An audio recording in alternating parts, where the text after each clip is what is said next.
Tak więc dzień następny, rozpoczynamy naszą przygodę do Halong Bay. Idziemy się, proszę Państwa, check-inować. Nasz przewodnik ma misia, a my tutaj teraz z tego żółtego budynku po bilety na statek. Powiem Wam, że te wycieczki to mega popularne są. Sporo ludzi, bardzo dużo łódek, które tylko i wyłącznie tym się zajmują, tak? Czyli opływaniem tego Halong Bay. Gościu nam mówił właśnie, że to zostało wpisane na listę UNESCO i przez to stało się to tak wszystko popularne. Widzę, że tutaj okolice też mega rozbudowują hotele, kondominia i tak dalej. A to jest nasza łódź. Zobaczmy, jak to wygląda. Jest nasz stół już naszykowany, będziemy w 6 osób, słuchajcie, siedzieli. Jakieś już przystawki tutaj są. Zobaczymy, co nam tutaj więcej podadzą.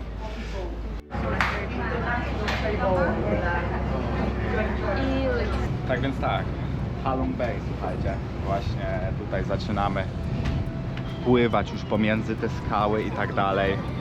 My wzięliśmy sobie jednodniową wycieczkę, są wycieczki dwudniowe, trzydniowe, że śpicie na statku, tak naprawdę bardzo duże statki i bardzo sporo ich, ale też nam wspominali właśnie, że sporo będziemy widzieć takich statków transportowych, które przewożą różne rzeczy lub też wydobywają, transport idzie pełną parą. Taka jeszcze uwaga, że nie można mieć tutaj plastikowych butelek z wodą, to znaczy wiecie, jest to zabronione i można mieć na przykład butelki takie wiecie, stalowe, reużywalne po prostu, ale nie można brać tutaj plastikowych. Zresztą jakbyście wzięli w plecaku, to by się nic nie stało. Teraz tak widzę. My niestety nie wzięliśmy żadnej butelki plastikowej, a widzę, że powinienem wziąć, ponieważ...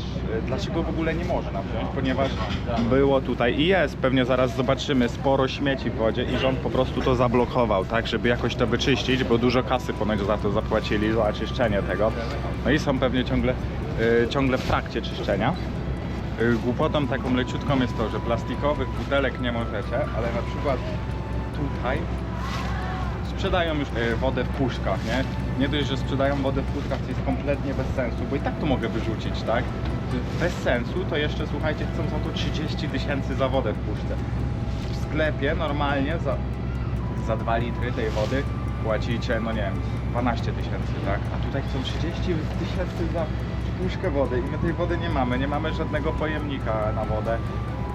Tak, ale to będzie droga podróż z tą wodą, no bo słuchajcie, mamy kilka aktywności do wykonania, będziemy robić hajki i tak dalej, no to ta woda jest potrzebna, no. Pan kapitan, tutaj co on robi? Tam pani Natka. Dobrze, dopłynęliśmy na wyspę T-Top, proszę Państwa.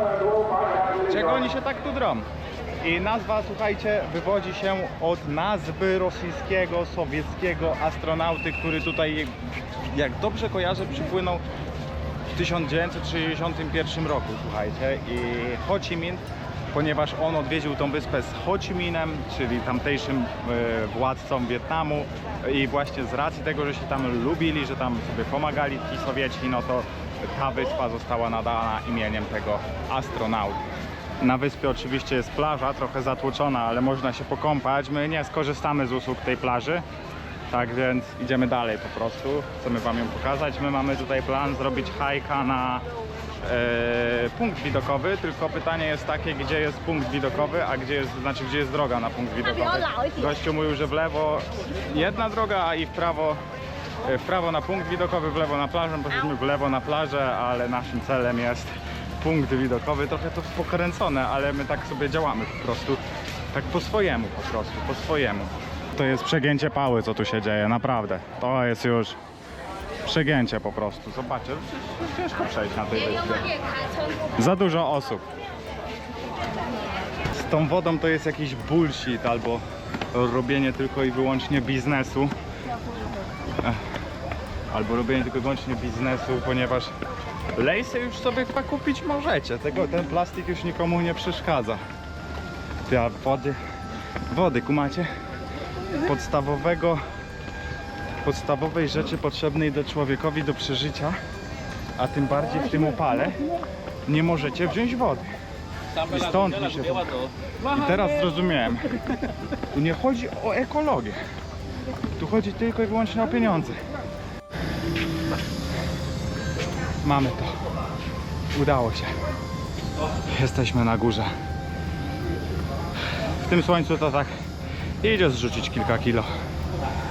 Drodzy Państwo, czas zejść stąd. Czas jest niestety ograniczony, jak to na wycieczkach grupowych. 35 minut mieliśmy, albo 45 minut mieliśmy na zwiedzanie. Dlatego lubię w prywatnych grupach. To o wiele więcej niestety kosztuje, ale wiecie, prywatna grupa daje Wam luksus tego, że Wy decydujecie. Wy odpowiadacie, ile czasu spędzacie tutaj, ile tutaj. Powiedzmy, tam macie tylko przedział, że 12 godzin macie, nie? I w 12 godzin tam im to gwizda i śwista, czy wy będziecie tu godzinę, a tam 5 minut. I to ja lubię. Ale nie ma co aż tak narzekać, bo słuchajcie, widoki oddają na Halong Bay na pewno. Strasznie dużo tych statków tutaj pływa. Ale żeby nie było, pan ratownik tutaj siedzi, obserwuje plażę. Jak się wszyscy komią, nawet dwójka tutaj panów, tak więc git. Ale ludzi, no tak jak widzicie, piłem można sobie pograć w siatkówkę, ale to za gorąco. To kto chyba będzie grał w taki upał, słuchajcie. Ja nie, jak ja zdycham po wejściu po tych schodach, to już mi się odechciało wszystkiego. Co im trzeba przyznać, to słuchajcie to, że dobrze to rozreklamowali.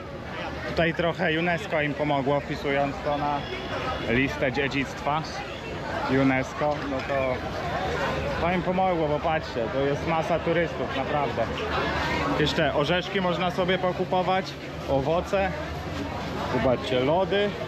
No właśnie, i tu już im ten plastik nie przeszkadza, takie torebeczki i tak dalej. Ty, no nie, no ja tu chłopie wykituję z tym zaraz.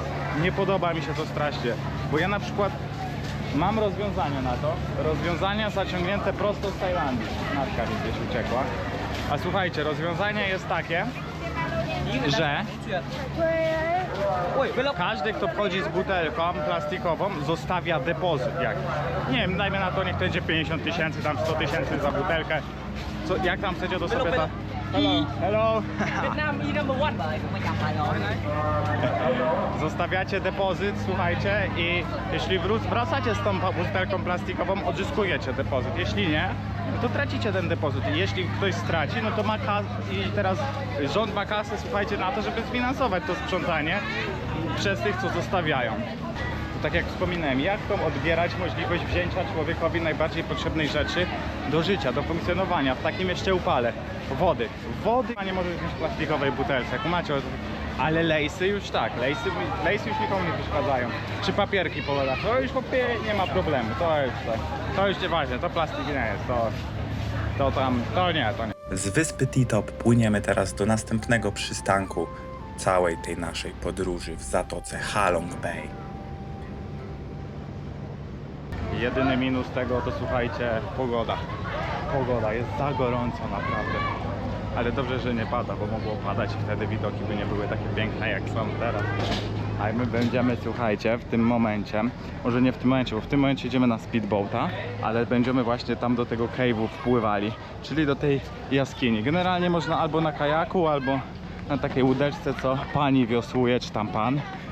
My zobaczymy, co jeszcze weźmiemy. Na pewno idziemy na speedboata teraz. Jest.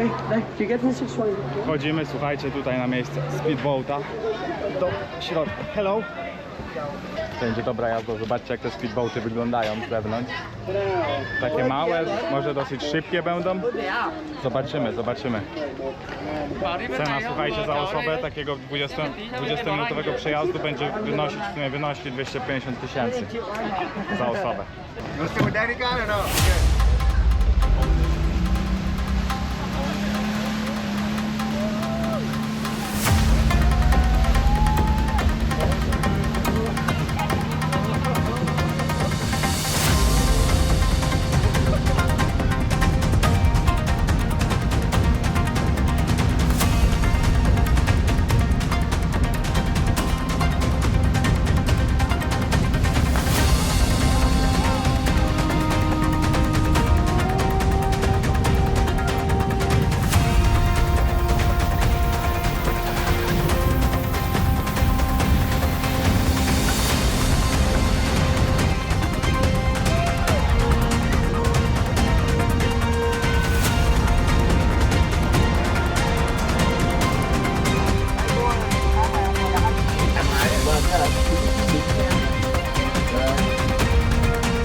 The locals, they come here to get the fresh water.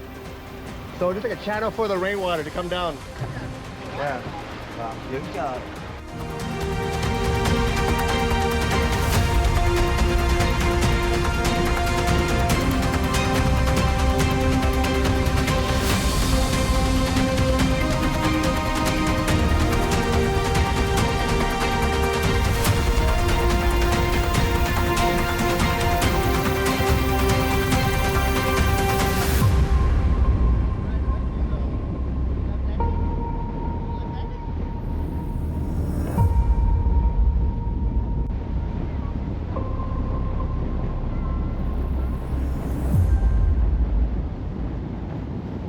Don't forget, phone, camera, gold, diamond, jewel, $1 million, €1 here.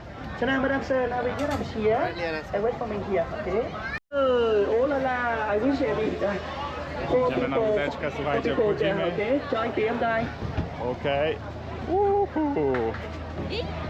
Teraz będziemy tą taką łódką właśnie płynęli, słuchajcie, w jaskinię. Zobaczymy, co to za jaskinia. Madam Sir, enjoy, see you later, okay? Płynąc w kierunku jaskini, co chwilę wpływamy na małe kajaki. To powoduje, że niektóre z nich się obracają, a ludzie wpadają prosto do wody, czego świadkiem będziemy za chwilę.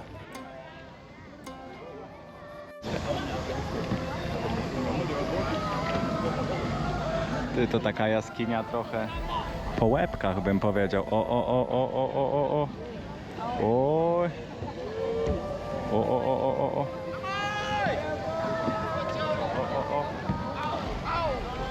Ty, ale tutaj jest rozruba.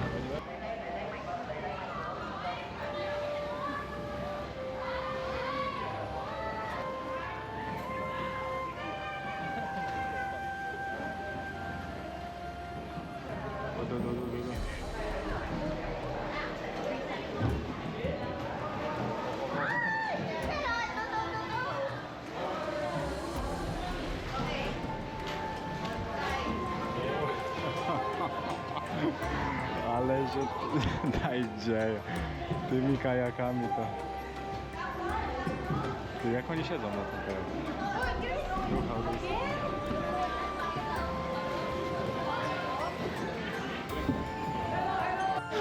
Są te dziady małpy, słuchajcie, tam. Link.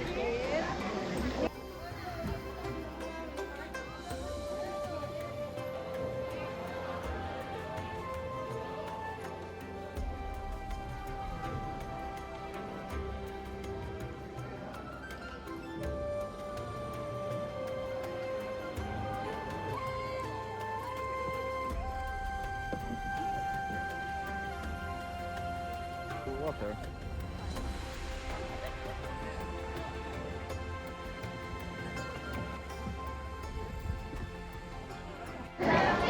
Ta wycieczka była udana, słuchajcie.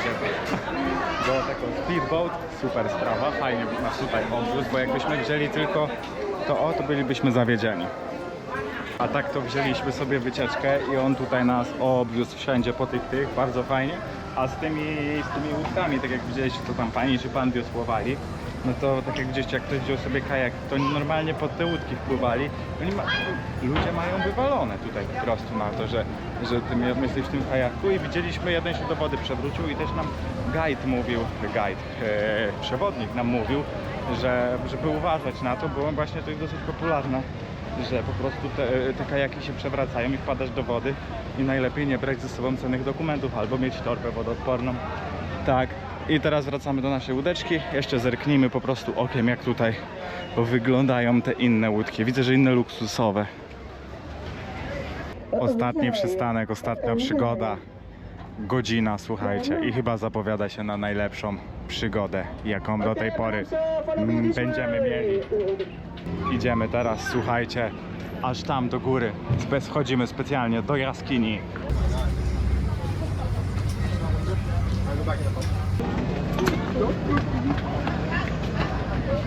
Powoli szykujemy się na wejście do jaskini. W tym całym korku to jest jakieś przerąbane.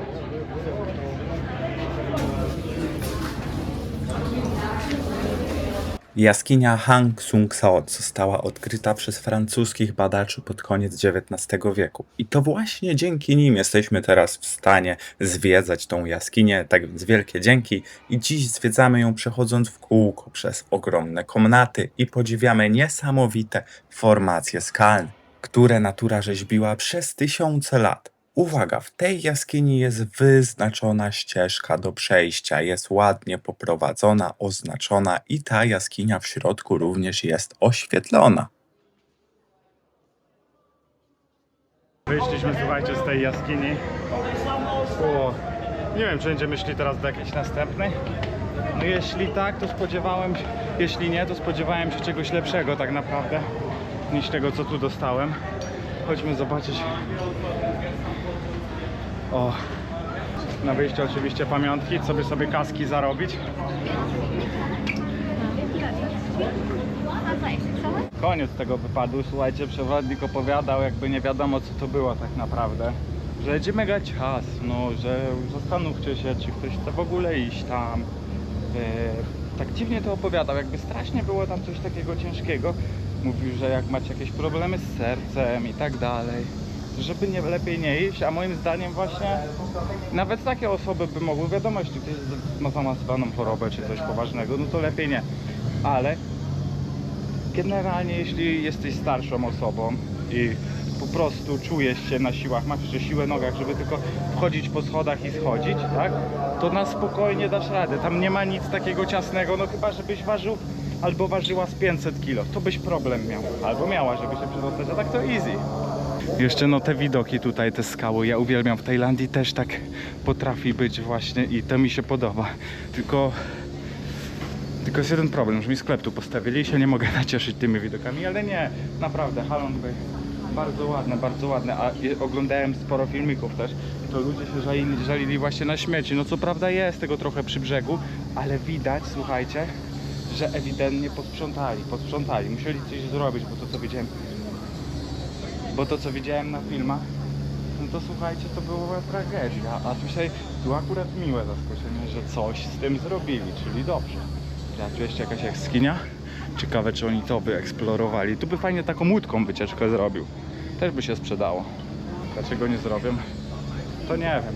Tutaj jakie wycieczki, zobaczcie, takimi małymi łodziami, to się trochę płynie, bo my jak tutaj płynęliśmy, słuchajcie, o Cozy Bay, to ja to kojarzę skądś, bo ja oglądałem wycieczki tej firmy, sporo firm właśnie, a gdzie zamawiałem no, wycieczkę na Kloku online, jest taka aplikacja Klok, to nie jest materiał sponsorowany, jest taka aplikacja Klok, gdzie zamówiłem, podałem swój numer telefonu, swoje dane kontaktowe po prostu tutaj w Wietnamie, prawda,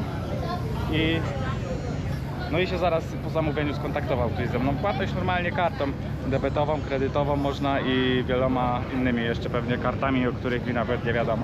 Ja płaciłem jak coś Revoltem, też nie sponsorowane, chociaż mogłoby być już przez Revolta sponsorowane, jeśli tak, to odezwijcie się. A co jeszcze ciekawe, ja mówię do Natki, słuchaj, nie pędź tak, posłuchajmy coś, co opowiadają, bo będziemy i tak pierwsi. I ona mówi, nie, jesteśmy spóźnieni, oni już nas wszyscy dawno przegonili.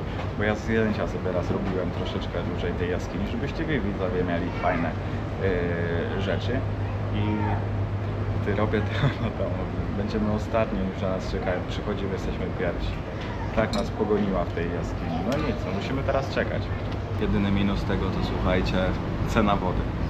Bierzcie tutaj plastikowe butelki normalnie. No nie żałujcie, nikt wam nic nie powinien zrobić, tylko w plecaku sobie to schowajcie. No i nie śmieszcie, słuchajcie, to będzie git. I wtedy może znowu to odblokują, ale generalnie nie ma co, bo to dla mnie jest jeden wielki biznes. Jest jeden wielki biznes. No słuchajcie, za wodę 30 000 kasują, gdzie specjalnie zrobili zakaz. Ty puszek nawalone ze śmietnika się wylewa, nikt tam nic nie sprząta, a jedź.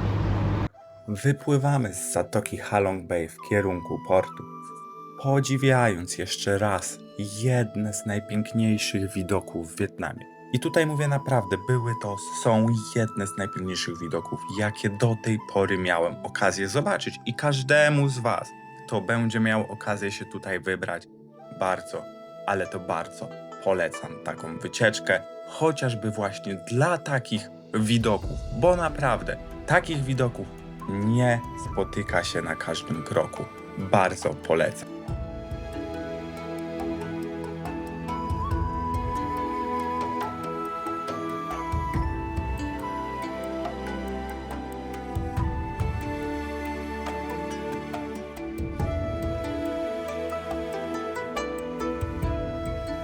Tak więc, moi mili Państwo, to koniec Halong Bay, jeśli chodzi o ten odcinek. Tak więc ja Tobie bardzo serdecznie dziękuję za oglądnięcie, słuchajcie, i pamiętajcie, lajkować, subskrybować i widzimy się w następnym odcinku z serii po Wietnamie, bo to jeszcze nie koniec.